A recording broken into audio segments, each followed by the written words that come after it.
Hi guys, welcome back. We're here talking about the introduction to the aged care system and specifically my aged care. Um, I've got Maria Berry here beside me. Thank you, Maria. So for those that are just joining us, Maria is a consultant in aged care services for us here at OPAM. These webinars are an educational suite of videos, interviews, conversations about your experiences navigating my aged care. The aim is to try very simplistically with these webinars follow a few steps along the way to assist you in navigating or accessing services. The information today is brought to you by OPAN, the Older Persons Advocacy Network. They are the national advocacy service, but there will be advocacy services within your state. There are 9 across Australia. And we also acknowledge the great work undertaken by the Aged Care Navigators Trial, hard work by COTA, funded by the Australian Government. So we've been just chatting, haven't we, about having the conversation and getting really prepared for before you even need aged care services, and just chatting, I guess, about how to get ready, how to prepare for my aged care. We really want your input. I think that's what's going to drive this and make it easier. So along the way, and there's going to be a huge amount of webinars. They're short, snappy. We hope they're snappy and bad. So we want you to tell us about your stories, your tips of the trade, and how we can share or innovative ways that we can improve the journey going through my aged care. Now you can contact me at marie.montgomery@opan.com, or we'd really love you to join the Facebook page. So the Facebook page is up at the moment on the screen. And if you look to the left, you'll find, I think it's guests, is that right? And then you jump on board there, or groups. It's groups. Thanks for that. And then you'll see people are sharing. And it's really important that we share our experiences and our knowledge so that we can help, assist and support, isn't it, Maria? Absolutely. Yeah. Absolutely. So Facebook, Gurus, that one's for you. There's also Q&A, like I said, in the right-hand corner. So we're going to chat a little bit further. When we talked about starting the conversation, we looked at being prepared, letting people know, or nominating a person that you would like to direct your aged care if you can't, and all those sorts of things. But what happens, Maria, when someone contacts you about a home care package? Can you step by step put us through that, perhaps? Certainly, Marie. And I guess I'm going to use one example of a call that I'll quite often get a different scenario with, but is along the same lines. I'll get an elderly lady call me to say that her husband's just come out of hospital. He's got dementia, and she's just not coping at home. Okay. She doesn't use a computer. She doesn't want to bother her daughter. Her daughter's working, has got 3 children. And she said, well, I just need a little bit of help now. But look, if you can't, look, I'll just manage. Look, we'll just get by. So, of course, the first steps I've got to do, it's a little bit, so I find out the scenario, the story, but we still have to go through the process where this lady has to find a way of contacting my aged care, because that's the first point of contact. If she feels that she can't do that, I always redirect to an advocate who else could do that process for her. Now, if she decided that, okay, I will ask my daughter, we go through the steps of now, you're comfortable with your daughter doing that for you, you're instilling that trust, and it could be somebody else too. If you felt that you had absolutely nobody, it's so important that you contact someone like OPAC. Make the phone call. They're not there to be your financial advisor. They're not there to make the decisions for you. but they can just advocate and direct you as to what to do. But it is so important that you make those initial steps. You still have to go through the processes to receive those services. So we work out a plan as to what is the best, the best outcome for this lady. How is she going to enable this process to start? How is she going to find out the information? So we step through that. I always like to give a call back in a few weeks just to see how everything's going, because Absolutely. contacted my aged care, has a daughter involved, and I've also said with her permission the daughter can contact to ask us further questions. So how are they going down the track? Okay, they've had their assessment. Okay, they're now looking at getting their financial assessment done. It's still becoming a little bit overwhelming for them. We'll look at that shortly. Yeah. So it's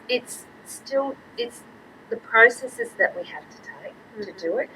You're not going to get those services and things happening unless you start this. So, and look, pre-plan, do it earlier rather than later. If you know your husband's going into hospital and you feel that you're not coping, really need to step back and plan this earlier. Have the plan in place before the crisis happens. Yeah, and we've recently been across Australia with the implementation of the new Charter of Aged Care Rights, and there was a wellbeing gathering yesterday at Narrabri, and we're just hearing stories from people who are in absolute crisis. They really need services, and now to go through that they require a lot of assistance, and I just think being prepared is a great idea. Absolutely. Which is what we're doing here today, isn't it? Absolutely. Good. Don't forget your Q&A, and if you need, I'm getting texts through for you guys, not necessarily, like I said, a hot day. So planning ahead, including looking at finances. So what we're going to do is we're going to do really practical, and we're going to go to the Department of Human Services website and find a financial assessment that they will utilise. Now, there are caveats with this, but let's just go. So, Tom, should we Google financial assessment? See what happens, what comes up.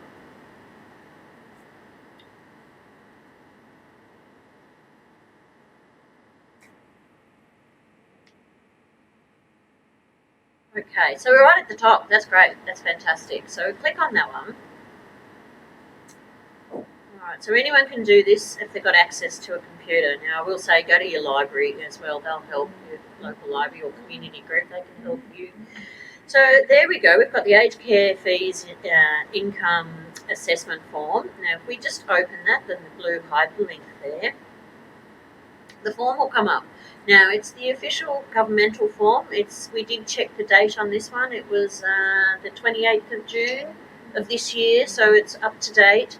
And it's quite a lengthy document. Now, this is where being prepared is so important, because if you were vulnerable, if you were unwell, if you were in crisis, going through this document is difficult.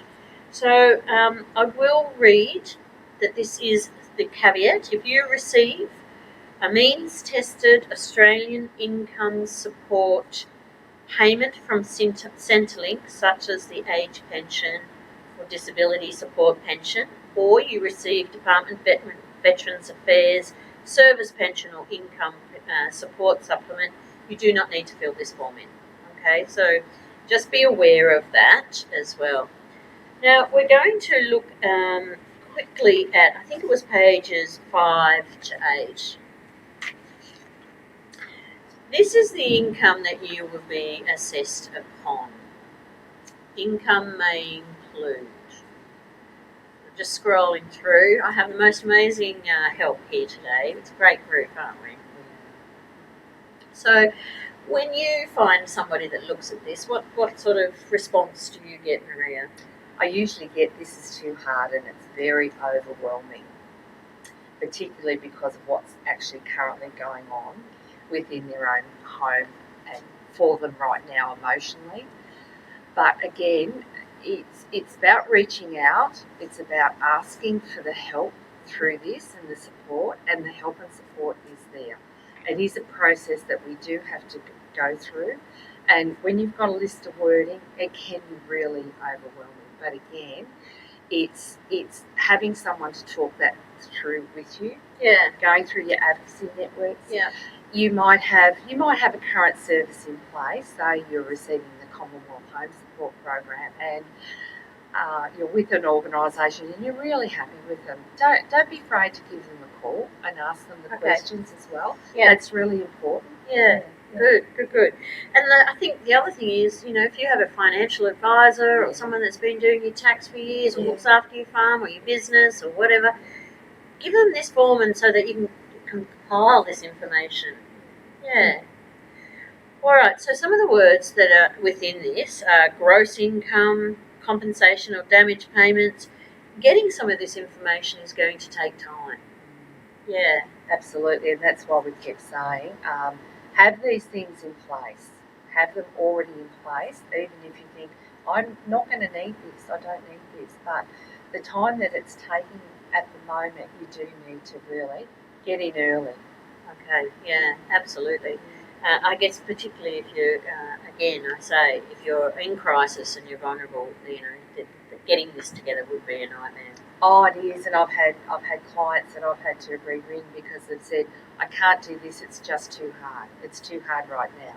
And unfortunately, some of these people are the ones I get concerned about as to they need the help and support and the services, but we need certainly more advocacy and support for these people to enable this process to happen. Okay. So I'm just checking some Q&A that's coming through there.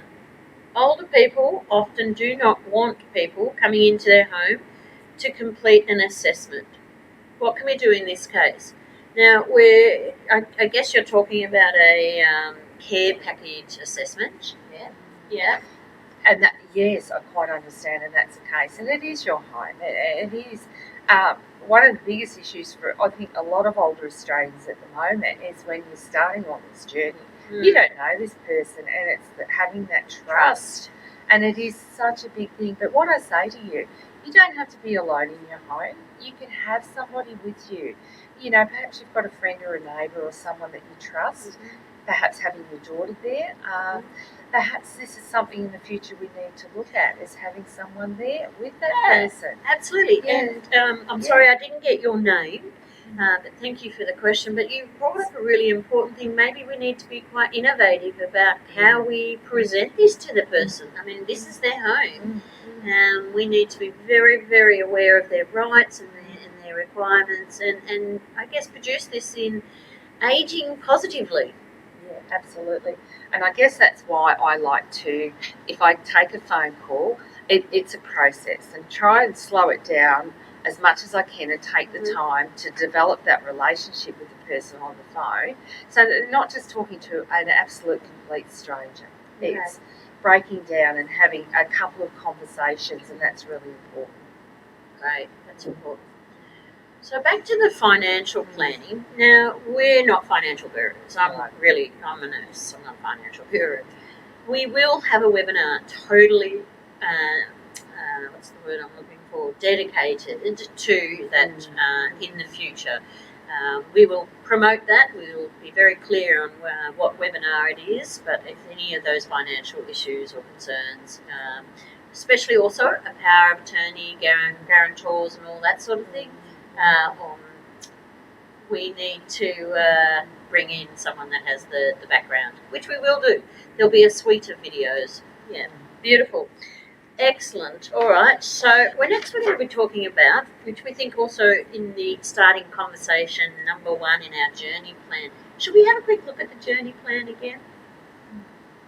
If you are able to. I'll just put it. Oh, look at that. It's amazing. So the journey plan, we are only at one. Okay, and it's all about getting prepared. And today we're talking about having the conversation, looking at finances, and getting all that equipment and thoughts, and what you want from your aged care. I guess how the shoe fits, what it looks like for you. Beautiful. Thanks for that, Tom. All right. So next we need to look at nominating a contact person. Now this is something again we're finding people are like, well, it doesn't have to be my brother. And does it have to be him? If he's my next of kin, does he have to be the person? No. No, it doesn't. If I was seeking an advocate for myself, I would like someone that really knows me, knows my wishes, and someone perhaps, and someone that I trust. That is really, really crucial. You can nominate any person that you would like to, and it doesn't necessarily have to be your husband or have to be your daughter. And no offense to the family out there at all. It's who you feel comfortable with. To be that person and to know you and be that voice. So that's just really crucial. Yeah. I guess we had someone talk about this on the last gathering that we were at. Yes. And it's about they've got to know you. They've got to know what you want to wear, what you want to eat. Absolutely. Where you want to go. Absolutely. You know, if you don't like pumpkin and you've got someone that's cooking you pumpkin, then you're not going to be very happy about that. Oh, no, absolutely not. Absolutely. Yeah. And only those that know you would know that. Yeah. And I think just to reiterate that the importance of having that person, you might be okay today, tomorrow you might have a stroke, you might end up in hospital, and not doom and gloom, but we don't know what's going to happen. And when this happens, and if there's no one in that position to ring up for you or get that help and information, that's when you've hit crisis. So it's always having plan B in the background. Yeah, beautiful. Yeah. And okay, so from the site, the Department of Human Services financial form, I've pulled this from. So you can authorise someone to deal with Centrelink or the Department of Veterans Affairs on your behalf. This arrangement is voluntary. You or your contact person can cancel or change things at this arrangement at any time. So both you and your contact person must read and sign the relevant statements in the aged care fees income assessment. Okay, beautiful. So there's quite a lot of information out there, isn't there? There certainly is. All right. So we were going to Google something else, but I've lost it. What were we going to Google? Anything? No? Okay, so we are live here, and I've just dropped the ball. I'm not sure where we're headed next. That was the problem. Okay, I'm going to go to a question. Segue to question. Question from TN, and this was earlier in the day. TN, thank you. Is there any sort of community mapping to allow easy identification of older people in a particular community or village who may need help? Great question. Good on you, TN. Yeah, great question. Take your time. Yeah. TN, I think this is certainly a work that's in progress in a lot of communities, okay? And it's something that I've actually spoken about for many years, about having that community mapping. If I can speak just from my own experience in the area that I am in, I'm in Indigo Shire, rural Victoria. There is a lot of work going on with age-friendly communities, with the Shire Council, and with an alliance, a partnership within the whole rural area, which includes Northeast Health. There's a whole combination of people involved. The John Richards Foundation, and this is the kind of discussions that we are having. And I think if you're in a community and perhaps some of these things aren't starting, and you'd like something like this to happen, you don't necessarily have to go right back to the beginning and recreate something. Have a look at what other communities are doing and examples of their work. And look, it's not hard to find. Sometimes it's Googling, it's just a little bit of research, tapping into, I know Bendigo's doing some amazing work around dementia. Yeah. So it's tapping into the work that's already been done. Don't be afraid to contact some of those people. You know, if I find an email, I think a lot of people curse me now because I just keep hitting send, and that's how I found my information. Yeah. But it's certainly a great question, and it's a work in progress. And so thank you. Yeah, good on you. All right, question from Joanna. I would like to print the journey flyer. Fantastic. We love that. The more it gets out there, the better. So, Joanna, you can find it on the Aged Care System Navigator site, OPAN. Yeah, so opan.com.au. /navigator. Yeah? So it'll be there for you. Please share the hell out of it. We really want to get it out there. And it's a step-by-step. The webinars will follow those steps. So thank you, Joanne. I really, really love that question. Okay, so we had some earlier as well. I just wanted to reiterate. One from Ray. Where was he? Ray. I am a volunteer with the Aged Care Navigator program. The main issue is finding the people who can need help. Do you want to? Yeah, and that's a very big one. Social isolation, no matter where you live, metropolitan, rural areas, is a huge issue. It really is quite major. And again, I think in your own communities, I think we all have a community responsibility here. If you know of somebody, I discussed a long time ago about recreating neighbourhood watch for older people within communities. That we can just check and make sure everything's okay. It's something that can grow, it can involve schools, it can be, it can be whatever your community needs, but it's about identifying those people that are at risk. And it's also, there's a lot of work being done again with our councils and local groups about how we identify and how we ensure that these people are okay and not cut off. And I think even the age-friendly communities is a way of drawing out this social isolation and to, enable these people that are very, very vulnerable to receive the support and help. But we all play a role in it. Absolutely. Excellent. See, she's just so amazing and passionate, and it's just great. I'm going to do a little plug in there as well. So 1-800-700-600 is the OPAN number. That's a national number. It will take you to your state advocacy service. That's open 8 till 8, Monday through to Friday. So they can help you, or the opan.com website, which we have up there, thanks Tom, that they can provide assistance with advocacy, but also assistance from a question from Anonymous here. If the person is socially isolated, does not have someone to assist the financial form, do the advocacy groups help with this as well? Well, if the advocacy groups like Seniors Rights Service here in New South Wales has a legal centre attached to it and some solicitors, then absolutely they can give some advice. Yes, we know we have some great ones here recently who will come on our webinars in the future. They can assist with that sort of financial advice, which has just been fantastic. Loving the questions. Get on board, share all your experiences or concerns with My Aged Care.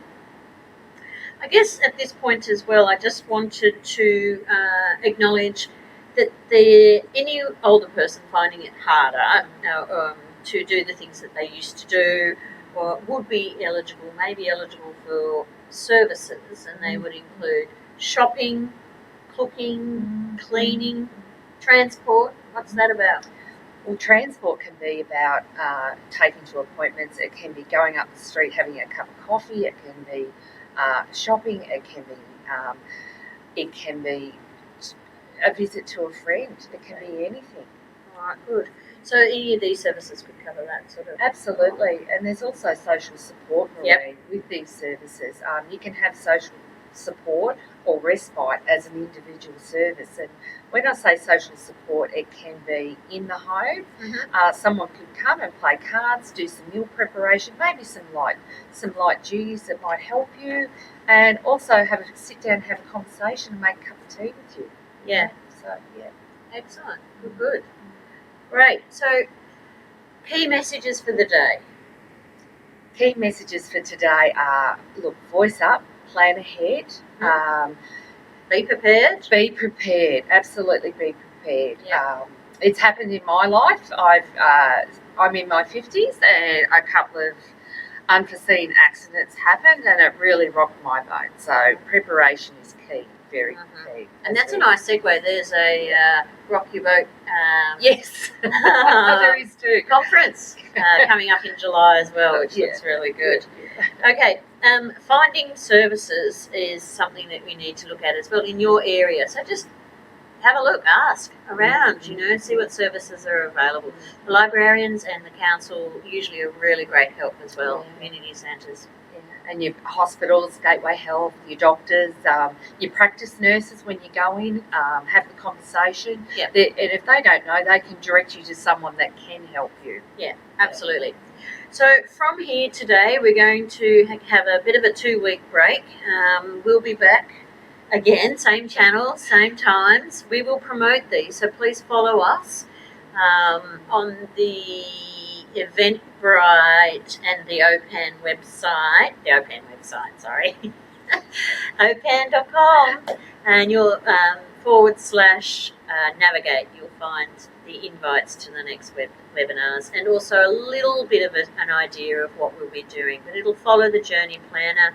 Like Joanna said, the journey planner is for you to be able to download, and we can follow it. And any other information that we produce or talk about, I will provide either a link or some information on in regards to each webinar. Excellent. If there's no more questions today, we're leaving a bit early. We do apologise for that.